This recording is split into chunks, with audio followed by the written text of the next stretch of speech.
Tenim aquí al plató Simona Levi, ella és fundadora d'Xnet, plataforma fundada per activistes que treballen en diferents camps relacionats amb els drets digitals, la democràcia a la xarxa, i també és experta en drets digitals. Simona Levi, bon dia, benvinguda. Bon dia, Òscar, gràcies. Aquest moviment que dèiem s'inscriu en una estratègia més àmplia de Rússia per limitar altres xarxes, ens ho deia ara mateix la Cristina Solías, WhatsApp, Instagram, Facebook, i també per filtrar-ne el trànsit. Estem, doncs, davant un tancament progressiu, podríem fins i tot dir, de l'internet rus? Exactament. Hem de pensar que des de 2014 el Kremlin ja va anunciar que la seva intenció és crear un intranet que es diu Rusnet, crear un intranet, diguéssim, un internet només rus, que s'endolli a la resta de l'internet només a través de canals oficials.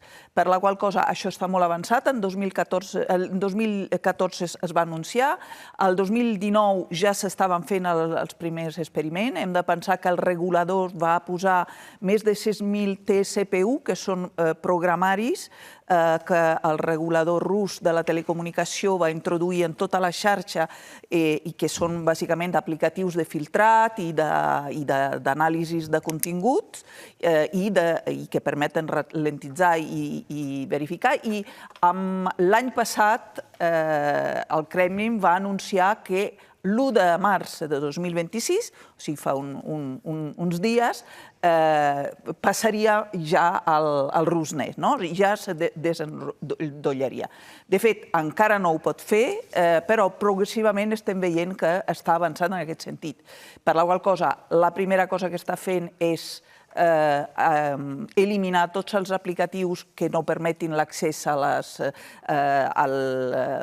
serveis secrets i que no permetin el filtrat, i paulatinament anirà experimentant, com va explicar la Cristina, com acaba d'explicar la Cristina, va fer un primer experiment molt important a Moscou durant diversos dies de complet desendollament de la xarxa normal i està avançant en aquest sentit. En aquest àmbit, jo crec que ens interessa veure també la responsabilitat, diguéssim, occidental o nostra. Per exemple, Apple està negociant amb totes les empreses, per la qual cosa ha demanat a Apple d'eliminar del seu servei totes les VPNs, tots els proxys, i Apple va acceptar. O sigui, seran permeses a Rússia només les empreses que estan disposades a deixar entrar el servei secret i a eliminar totes les possibilitats per a la població de saltar-se aquestes limitacions. Ja que parlaves de VPNs, aclarim què són les VPNs i si és una drecera per estalviar-se aquesta prohibició i és factible que els russos, que els usuaris puguin recórrer aquests VPNs per accedir a canals com Telegram. Sí, el VPN és pràcticament quan tu et connectes, en compte de connectar-te a l'internet, et connectes en un canal que et fa passar fora i et fa passar per un internet que no estigui controlat. Se diu proxys també, no és el mateix, però el proxy és com fer, també perquè no és només per sortir, és també perquè no et reconeguin, també perquè no sàpiguen què estàs visitant, perquè segurament estàs visitant coses que no estan permeses, per exemple, i doncs s'utilitzen també proxys, que és com navegar a l'internet com si no fossis tu, amb una disfressa d'algú altre. I clar, això es pot limitar molt, es pot prohibir, es pot demanar a la telecomunicació, a les operadores de no fer-la servir. O sigui, l'única manera realment per aïllar completament la població és aquest intranet. I el camí cap a aquest intranet és inevitable i és el que vol fer Rússia. Ara bé, també pot dificultar molt, com està fent en aquest moment, l'accés mitjançant aquesta retallada. Hem de pensar, per entendre millor i per no donar sempre tota la culpa a fora, el que està passant aquí amb la Lliga és una mica en una proporció semblant. El fet que hi hagi un ordre judicial que digui que quan hi ha futbol qualsevol negoci, fins i tot ChatGPT, poden ser ralentitzats, és en petita mesura el que estan experimentant a Rússia, que el seu accés al tipus de continguts o les web al que poden accedir constantment són interferida per l'Estat. Obrim també la intervenció a taula. Laura, que abans no t'hem sentit, com hem d'interpretar aquestes noves restriccions a Rússia, mentre el món està pendent això dels coets que van a la Lluna o de l'Orient Mitjà, mentrestant Putin segueix amb les seves polítiques internes. Un xoc de realitats molt bèstia, no? Tots estem mirant aviam si els humans tornem a apropar-nos, perquè no baixar encara, a la Lluna, i de fet el que està passant en molts països és que cada cop s'imposen més règims autoritaris que limiten i coarten drets fonamentals. A mi em sembla que tota forma de restringir les llibertats digitals, la difusió d'informació, la llibertat d'expressió i la possibilitat també de comunicar-se amb els teus iguals, en realitat és propi d'un sistema profundament autoritari perquè bàsicament implica comprometre drets fonamentals que impedeixen, d'una banda, el pensament crític i, d'altra banda, i tant o més preocupant, la capacitat de reunió i protesta, no? Perquè, en realitat, jo crec que la qualitat democràtica es mesura, entre moltes altres coses, però fonamentalment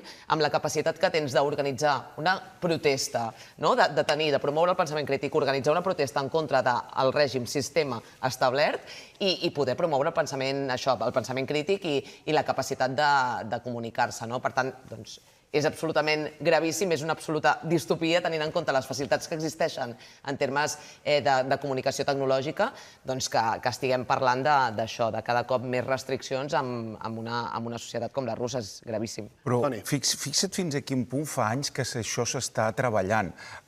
I ho lligo amb una referència pop, perquè escoltava ara la Cristina, la Simona, que ens retrataven el que està passant a Rússia, però el que està passant des de fa dècades. Ara tenim des de fa poques setmanes una pel·lícula a les cartelleres que es diu El mag del Kremlin, que és la versió cinematogràfica d'un llibre del Giordano d'Empoli.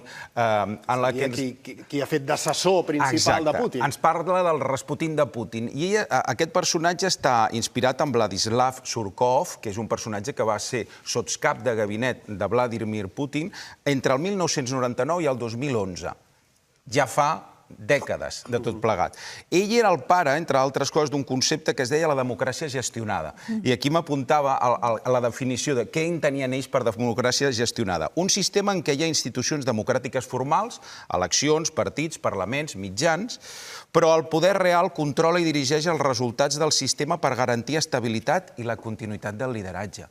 Aquesta idea del control des del poder, control i direcció del poder, ara s'està sofisticant, però amb un treball de dècades, gràcies a la tecnologia. Perquè és que realment, Simona, la idea és que ens estan portant a una bombolla, una gran bombolla, en aquest món de bombolles que vivim, però una gran bombolla en paral·lel a ben bé la resta del món, no? Sí, és important. Això es diu protegir la neutralitat de la xarxa. No és que la xarxa sigui neutral, però tècnicament l'internet deixa de ser internet si no és completament tot connectat, no? Si no és com una tele, no? En un canal que tu pots veure el que decideix un canal i és la diferència entre la televisió en la qual hi ha unes opcions editorials de cada canal i un internet en el qual això és neutral, no?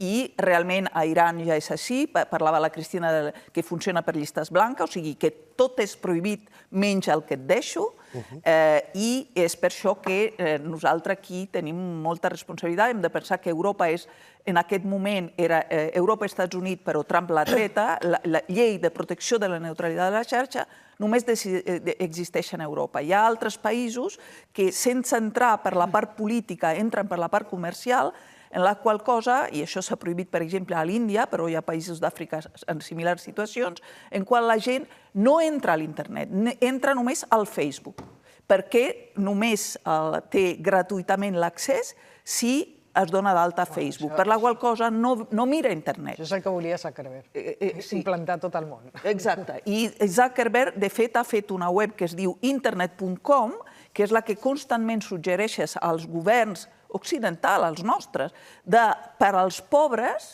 en compte de gastar diners en donar-li l'internet, jo, que soc molt ric i filàntropa, li deixo aquest internet.com en el qual poden estar.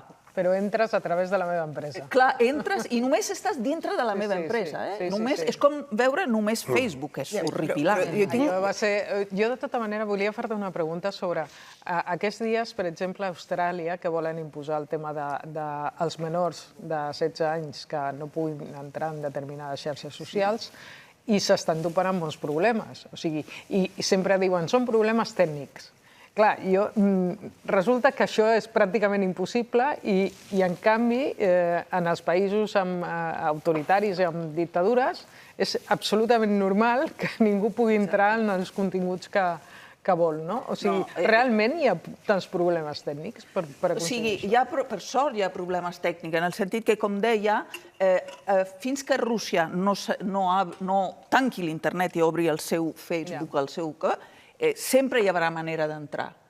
I encara tallant-lo hi haurà manera d'entrar via antena, etc. Però és per això que és tan perillós que aquí arribi aquest discurs de prohibir als 16 anys. Perquè, clar, si prohibim als 16 anys... Jo discrepo absolutament. No, però espera, t'explico. Perquè jo penso, efectivament, que no a totes les edats s'ha d'entrar a tots els llocs. Jo en això estic d'acord. Però si el plantegem com una prohibició i una verificació d'edat, això vol dir que hem de verificar l'edat de tothom per veure si no som adolescents. I això és una intromissió. És com dir, per travessar la plaça Catalunya has d'ensenyar el carnet a l'entrada i a la sortida. No, espera. Arribem, perquè si volem protegir la canalla... Dic perquè a la selva normalment els que guanyen són els forts. No, però a part de proverbis, el que hi ha... No qüestiono el model de negoci dels forts aquí, Un moment. El que estàs dient és no hi entren els menors de 16 anys, però no qüestionem el model de negoci, que és un model basat en la manipulació. Primera cosa. És que qüestiono el model de negoci. No, vaig al model de negoci. El que es vol aprovar. Hi ha una solució, i el problema és que, havent-hi una solució, no s'agafa.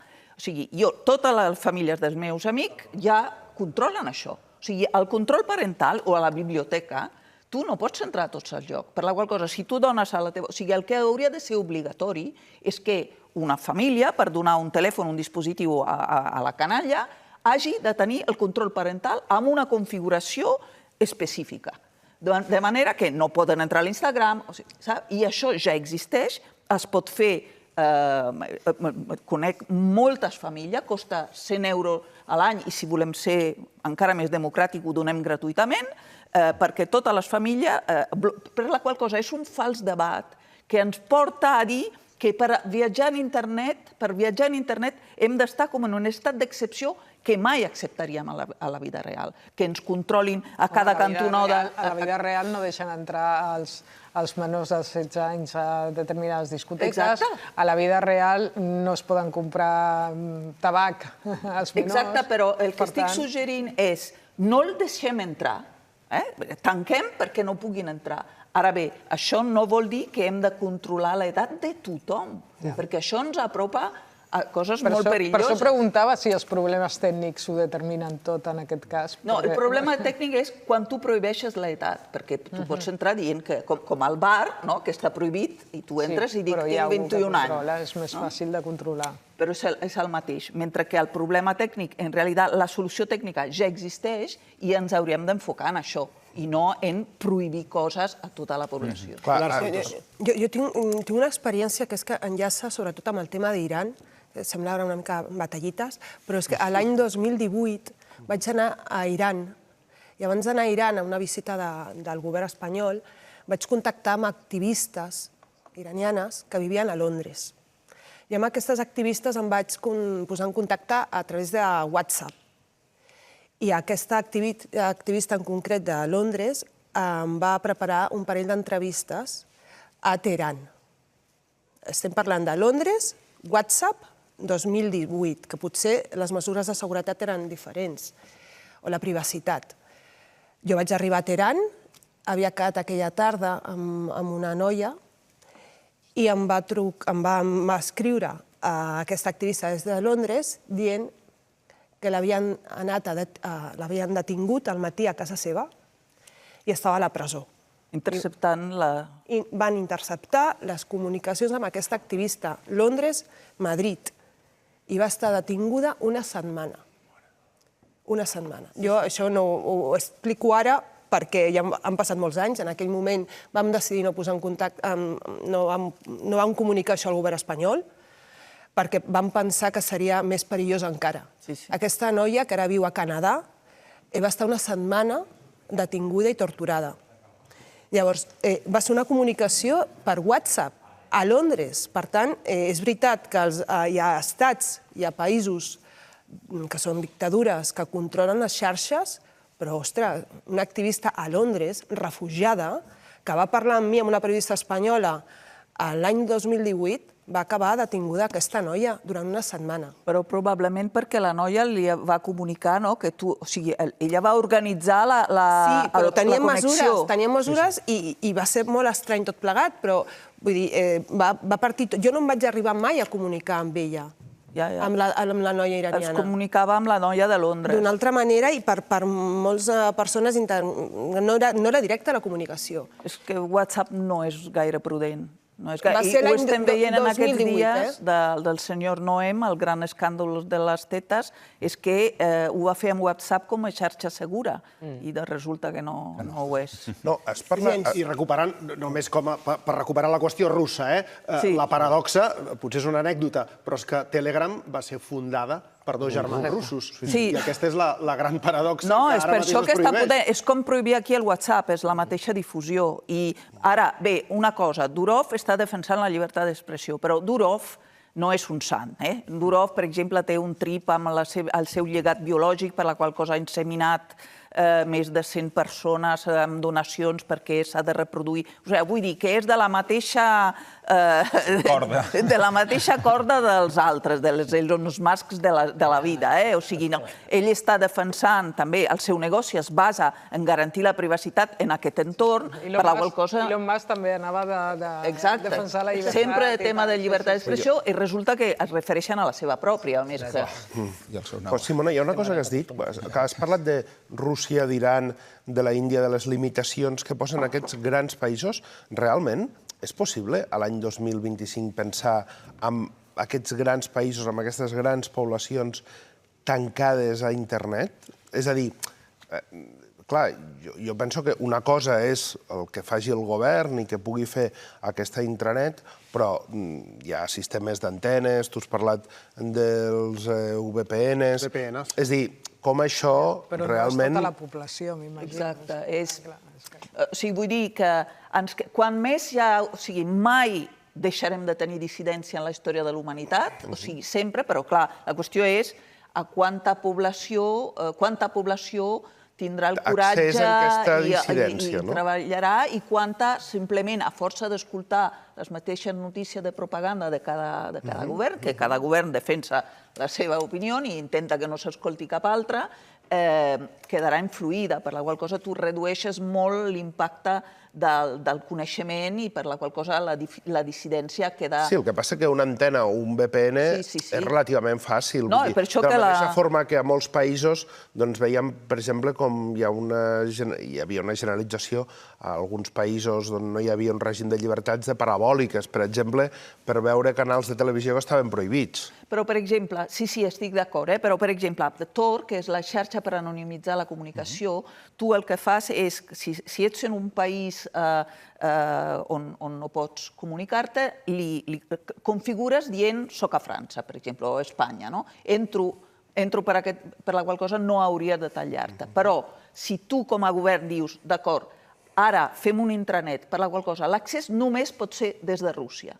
Ja tu estàs eliminant, estàs dient a tot el teu sistema d'operació, només pot entrar gent de Rússia. Per la qual cosa tu ja elimines, o sigui, vas eliminant, per la qual cosa és per això que jo dic, fins que no talles l'accés a tota la resta, fins que no crees una bombolla completament aïllada, en la qual cosa l'endoll a l'exterior és només el Kremlin, dintre del Kremlin, cada cop és més difícil utilitzar altres sistemes per accedir a la resta, però ens queden les antenes, ens queden la ràdio de freqüència curta, o sigui, ens queden coses, però clar, no a l'abast de tothom.